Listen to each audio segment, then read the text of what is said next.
मच्छरों की फौज आई। मौलाना सईद साहब, अब ये बताओ लड़े तो लड़े कैसे?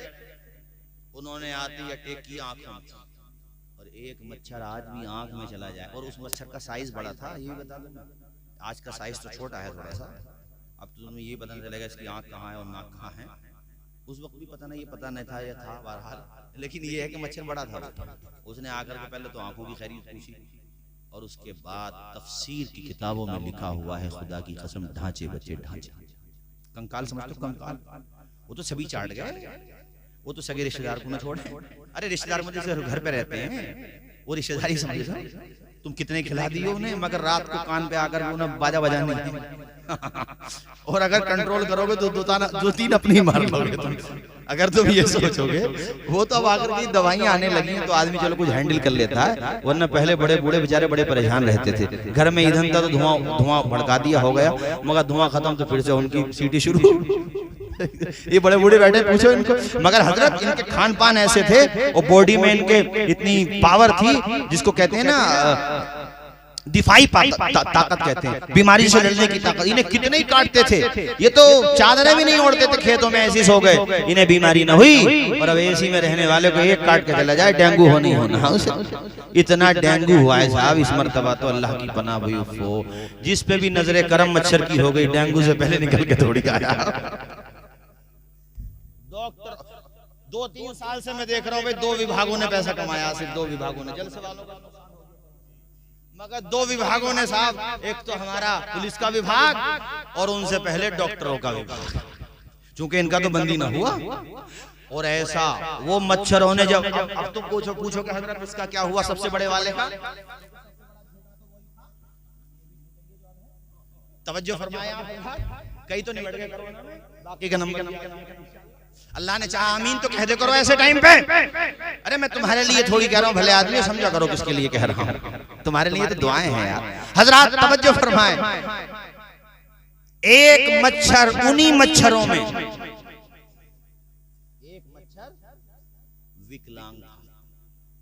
विकलांग नहीं समझते हो? हाँ, पोलियो थी, पोलियो ये थी नहीं बेचारे की, उसकी ये कैसे कह लो, माजूर। और उस मच्छर को, अब यार तुम देहाती कट में कहलवाना चाहोगे, लंगड़ा कहो, लंगड़ा मच्छर था, चलो लंगड़ा कह दो भाई। मैंने विकलांग कहा, मैंने थोड़ा मुहज़्ज़ब जुमला बोला, मगर चलो लंगड़ा मच्छर कह लो, चलो अब तो तसल्ली हो गई आप लोगों को।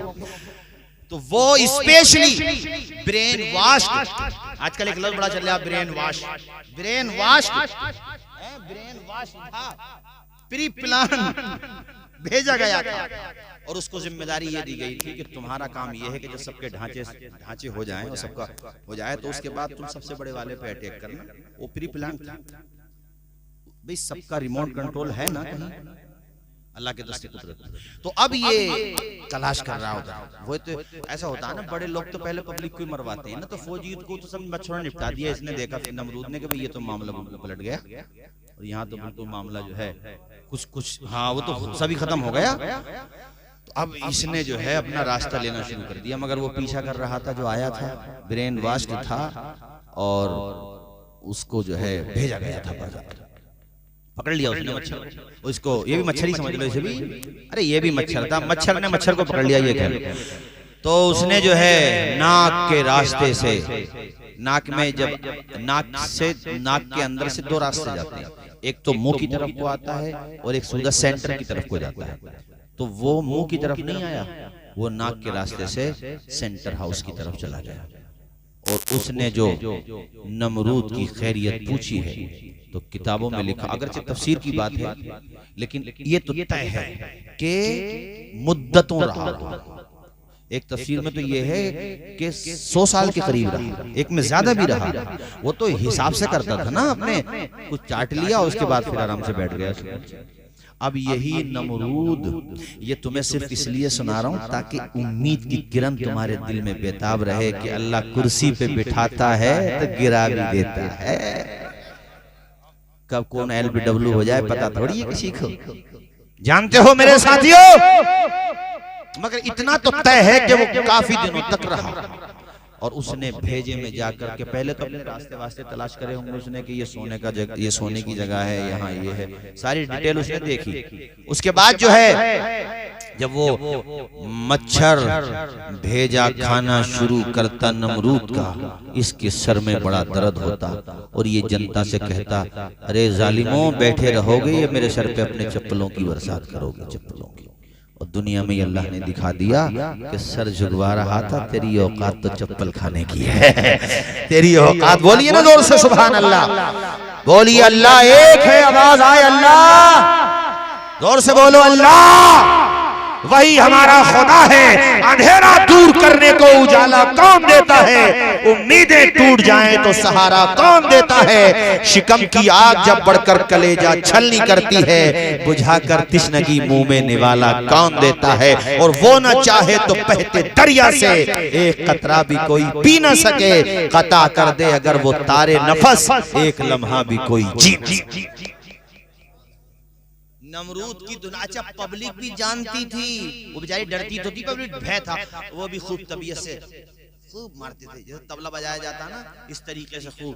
उसके बाल भी सर पे पता न रहे न रहे, अब ये तो मुझे न पता उसके बाल रहे न रहे, इसका जिक्र तो नहीं आया, मगर इतना है कि उसकी धुनाई खूब हुई, खूब धुनाई हुई और साबित हो गया, वो तो इज़्ज़ु मन तशा, बोलिए वो तो इज़्ज़ु मन तशा, इरशाद किबरिया है ये फरमान मुस्तफा, व तो इज़्ज़ु मन तशा व तो ज़िल्लु मन तशा। नमरूद की खुदाई जो दुनिया से मिट गई, मच्छर घुसा जो नाक में था रब का मोदाई, जूतों की मारे खा के दुनिया से चल बसा, व तो इज़्ज़ु मन तशा। सुभान अल्लाह, सुभान अल्लाह, सुभान अल्लाह, सुभान अल्लाह। शद्दाद ने बनवाई जो जन्नत जमीन पे, खुश था कि अब झुकेगी खुदाई मेरे दर पे। हक बात। शद्दाद ये कहता था कि हम आएंगे तो अच्छे दिन आएंगे। शद्दाद ने बनवाई जो जन्नत जमीन पे, खुश था कि अब झुकेगी खुदाई मेरे दर पे। खुद ही न देख पाया वो दुनिया से चल बसा, व तो इज़्ज़ु मन तशा। अरे मैं तकरीर खत्म कर रहा हूँ, पूरा मजमा सुभान अल्लाह, सुभान एक मर्तबा, व तो इज़्ज़ु मन तशा। नादान को इस बात का बिल्कुल नहीं पता, व तो इज़्ज़ु मन तशा व तो ज़िल्लु मन तशा। अल्लाह के हुजूर ये होता है फैसला, व तो इज़्ज़ु मन तशा। चमन रहेगा, फूल खिलेंगे, जिंदगी रही तो 22 तारीख में मिलेंगे।